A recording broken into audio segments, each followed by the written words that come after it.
Here's a quiz. What's the tallest dog in the world? One of America's favorite cartoon dogs.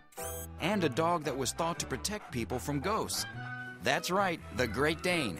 They're called like the Apollo of the dog world, and they definitely deserve that name. They're beautiful. Powerful and athletic, yes. But the Great Dane's calm disposition has led the gentle giant to be called world's largest lap dog.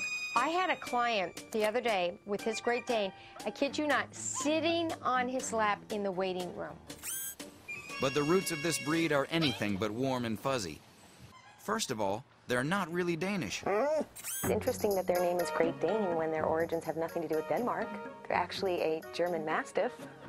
I'm stumped. I'm not sure how the name Great Dane came up. While no one really knows how the English name of this dog came to be Great Dane, the breed is part of the Mastiff family. Asiatic tribes likely brought Dane-like dogs to Germany in the 5th century. There's evidence of dogs resembling the Great Dane in ancient Rome, Egypt, and even China. The breed we know today was developed in Germany about 400 years ago.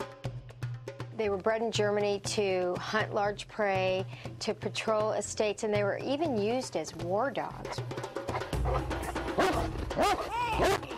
It's a Mastiff that's mixed with a Greyhound.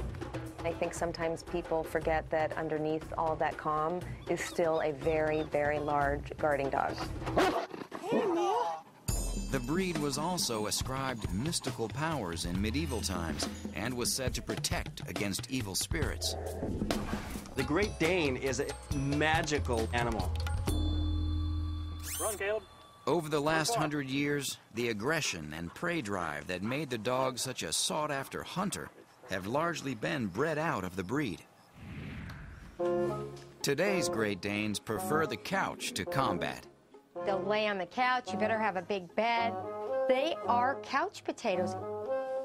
The physical characteristics bred into this dog leave no doubt as to its original purpose. Start with great height. It's just a gigantic beast. We're talking about paws that are the size of a man's hand, fully splayed. The Great Dane is one of the tallest dogs, along with the Irish Wolfhound. The Irish Wolfhound is actually, on average, taller than the Great Dane. But a Great Dane named Gibson currently holds the title of world's tallest dog at 42.2 inches. While its cousin, the English Mastiff, is the heaviest dog at 150 pounds or more, the Great Dane is no pushover. In fact, they like to do the pushing. A lot of Danes tend to be leaners. They tend to be like Dobermans, dogs who like to step on your feet and kind of lean on you. Most of that height comes from proportionally long legs. As big as they are, they're just so beautiful to see because they're not clumsy. They're very graceful when they move. The head of the Great Dane is unmistakably Mastiff-like. The top of the skull is almost exactly parallel to the large snout. This gives the dog a regal appearance. The Great Dane is one of the most varied of all breeds. They can weigh anywhere from 120 to 200 pounds, and there are 6 coat color varieties. For the most part, they do well almost anywhere, but Danes do need space. This isn't a dog that you cramp into an apartment. This is a dog that needs to stretch its legs out every single day. Its large size makes it critical to train this dog early. The Great Dane is a short-haired dog, so grooming is no sweat. As easy as hosing them off and squeezing them down. Unfortunately, health problems abound. This breed has one of the shortest life expectancies of all dogs at 7.5 years. While the legs are often the first to go, Great Danes are prone to a devastating internal disorder. They're the #1 breed of dog to get bloat. It's the #1 reason why a Great Dane dies, and that's unfortunate because you get such a close bond with them.